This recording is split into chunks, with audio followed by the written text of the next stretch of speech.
નમસ્કાર, ન્યૂઝ કેપિટલમાં આપનું સ્વાગત છે. આપની સાથે હું છું કોમલ. સમાચારોની શરૂઆત કરીએ તે પહેલા નજર કરીએ હેડલાઇન્સ પર. આ હેડલાઇનના પ્રાયોજક છે Charusat university. Choose Charusat, choose success.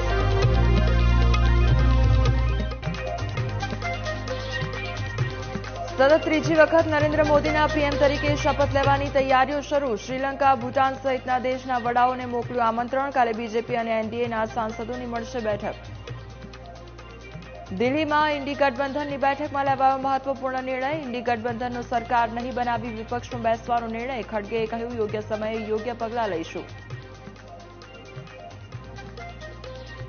ગુજરાતમાં ચોમાસાના આગમનના એંધાણ. આગામી 7 દિવસ વરસાદની આગાહી. 8 જૂને સમગ્ર રાજ્યમાં વરસાદ વરસવાનું અનુમાન.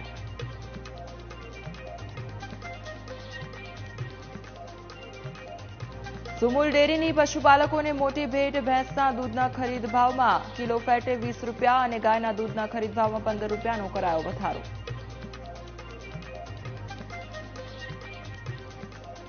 T20 વર્લ્ડ કપમાં ભારતની શાનદાર જીત સાથે શરૂઆત અને આયર્લેન્ડને ભારતે 8 વિકેટથી હરાવી જીતની કરી શરૂઆત. કેપ્ટન રોહિત શર્માની શાનદાર બેટિંગ.